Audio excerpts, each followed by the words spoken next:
Olá, sejam bem-vindos e bem-vindas aqui à MF3, Escola de Filosofia. O tema de hoje é a fenomenologia do espírito, continuando na sequência que estamos fazendo sobre Hegel. Peço, como de hábito, a gentileza de dar o joinha e partilharem o conteúdo se assim acharem pertinente.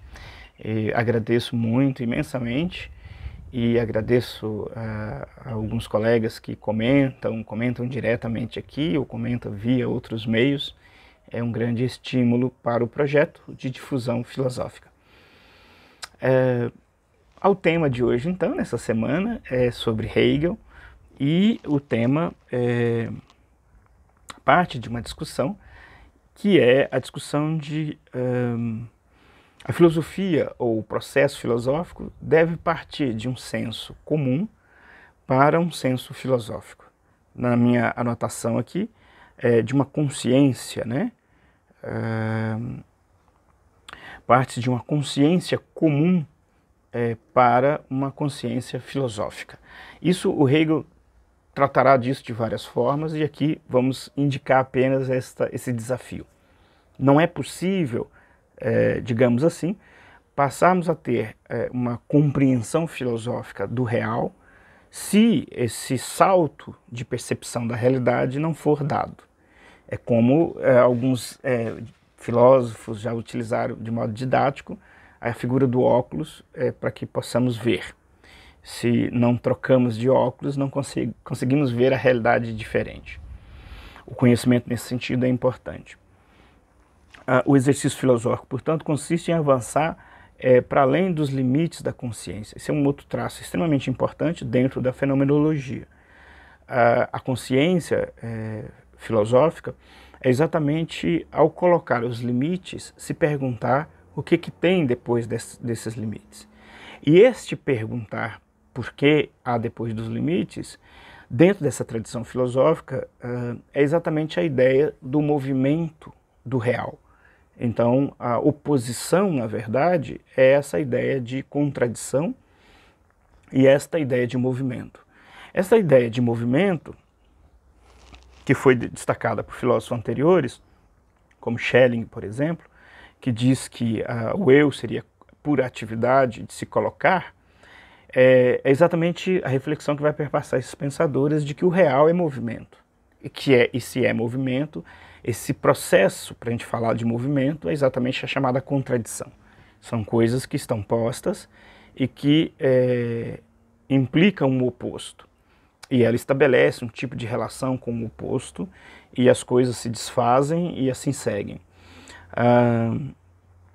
Enfim, a filosofia, portanto, tem essa característica de lidar, aqui nesse caso desse pensador, com essa questão do movimento. O exercício, então, para você poder fazer esse processo de ir avançando para além dos limites postos, vai ser um movimento que deve ser filosófico, a natureza desse processo. O Hegel retoma essa ideia e dizendo o seguinte: não é possível ensinar alguém a nadar fora da piscina e depois ele vai para a piscina e aprendeu a nadar. Então, ele vai insistir muito nessa ideia de que ensinar, portanto, a consciência a ir fazendo esse processo de superação de modo filosófico é algo delicado, que demanda, digamos assim, um cuidado com este método para não fazer exatamente isto, ensinar a nadar e fora da piscina. E ele fala essa crítica, sem dúvida, voltada para a ideia dos métodos de outros filósofos, como René Descartes, etc. Então, há aí por assim dizer, uma crítica a isto. E a chamada de atenção da importância de que esse método não pode ser simplesmente um método operacional. Ele é, antes de tudo, filosófico. A natureza dele. Ele não é uma técnica que, digamos assim, circunscreve a si próprio. A natureza do processo também precisa ser filosófica, porque senão a gente não produz filosofia. Produzimos outras coisas, mas não filosofia. E isso ele vai chamar de um tempo especial, de um jeito especial e etc. Portanto, a natureza deste avançar desse colocar os limites e avançar para além dos limites, tem que ser filosófica, porque senão a gente não avança. Esse processo que vai utilizar, obviamente, da dialética, que é o método hegeliano, ele vai produzir um processo de refinamento, ou não sei se poderia chamar de purificação da consciência. Eu creio que purificação é um termo meio forte, mas de afinação da consciência fenomênica, para que ela passe, portanto, a perceber essas questões. Senão eu não consigo também avançar. Em filosofia, nós dizemos com frequência a ideia e a demanda de um tempo de maturação para que você possa compreender os termos filosóficos. O Nietzsche usa a expressão ruminar. Nietzsche trago aqui só mesmo porque é um autor que eu estudei e lembro de pronto desta ideia dele. Os conceitos filosóficos precisam ser repensados, retomados e refletidos. Então essa ideia de uma espécie de discussão de ideias, de diálogo que se dá entre grupos de amigos e mesmo consigo próprio no seu momento de individualidade, é importante em filosofia, porque é por este método que você efetivamente vai compreendendo o que é filosofia. Não é uma leitura jornalística, informativa. E isso introduz na investigação, digamos assim, da filosofia, em Hegel, na fenomenologia, introduz dois planos de investigação. Primeiro, a vida humana e depois a vida do absoluto. Então, tá bom, vamos começar a pensar como é que vai produzir essa arquitetura. Os dois caminhos iniciais é a própria consciência humana, individual, como que nós articulamos essa consciência, mais abaixo eu vou listar um pouco isto,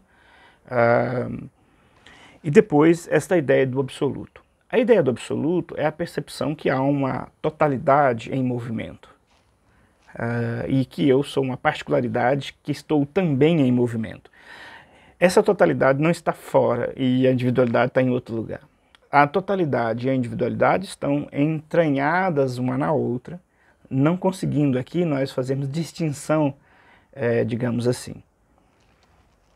O exame, portanto, na obra Fenomenologia, vai na perspectiva de examinar primeiro essas duas ideias, a consciência individual e depois a ideia de absoluto.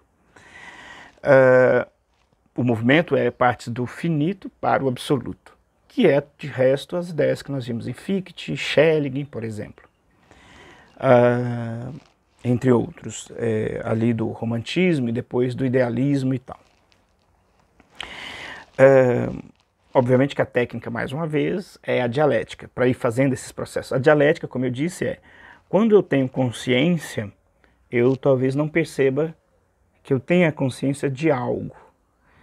E, num dado momento, que eu tomo consciência de que eu tenho consciência.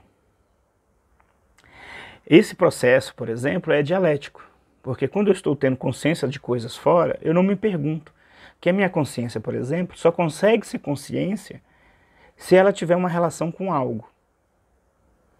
Ela não consegue ser consciência de nada. Ela sempre está vinculada a algo. Então, esta oposição já é um problema dialético. E a ideia de... Então, eu coloco nesse lugar a própria consciência. Assemelha um pouco a ideia do cartesiano, o eu penso, pensando, pensando. Quase que virar ao avesso a consciência. Mas é isso que chama, aqui em resumo, de dialética. Quer dizer, você dá uma coisa e pensar o negativo dessa coisa.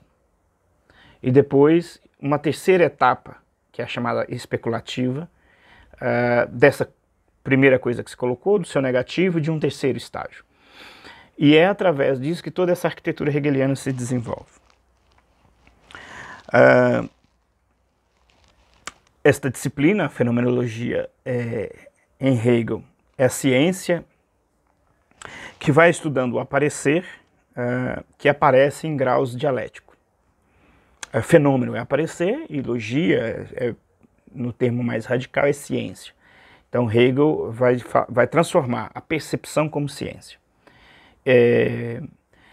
Esse tema da percepção, do fenômeno, e do que está por detrás do fenômeno faz parte da tradição filosófica, vários autores vão dizer coisas sobre isso.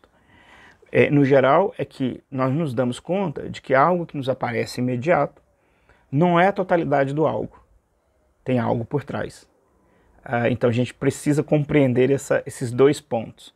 Kant deu um tratamento, Hegel vai tratar esta aparência e o que está por detrás pela via da fenomenologia, pela ideia dos opostos, portanto pela dialética, e isso de certa maneira vai contornar a separação entre o que aparece e o que não aparece, para a proposta de Hegel.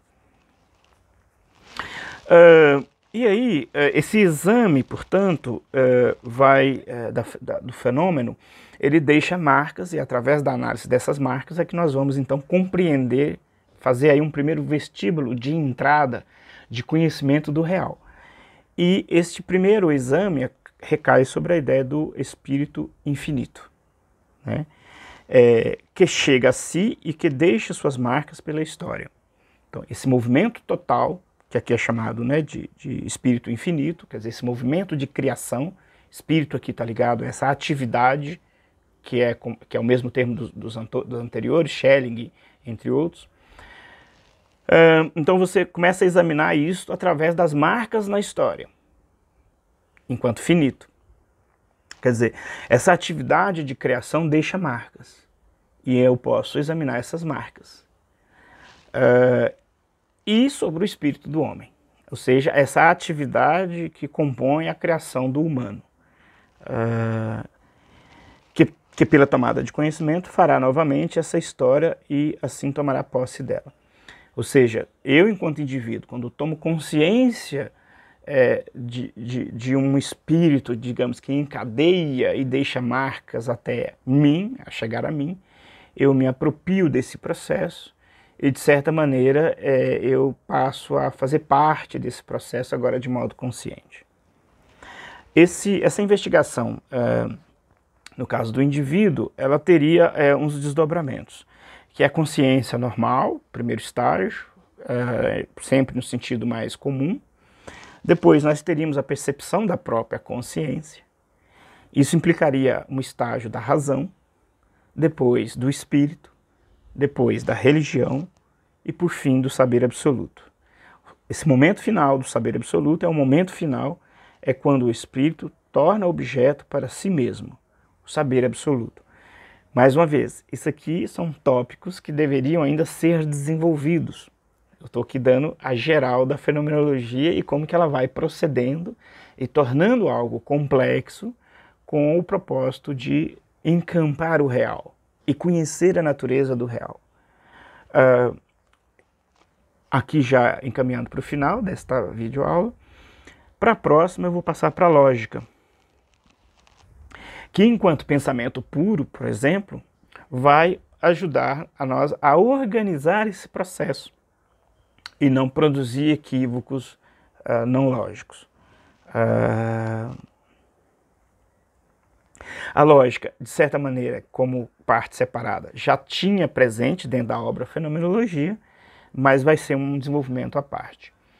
Enfim, sobre a fenomenologia, eu creio que é isso, as linhas gerais, que o examinar do que se aparece para a consciência, essa tomada de consciência e o exame da própria consciência, e como que a consciência funciona, e quais os primeiros expedientes da consciência agora em direção ao mundo fenomênico, a obra Fenomenologia, na verdade, faz isso. E, portanto, ela é uma entrada no pensamento filosófico de Hegel. E ela tem que ser uma entrada muito especial, porque se entra errado, digamos assim, nós não conseguimos avançar. Isto tudo é, obviamente, a proposta do Hegel, e eu sou um ensinador de história da filosofia, e aqui estou só propondo o pensamento dele. Muito obrigado e até uma próxima aula.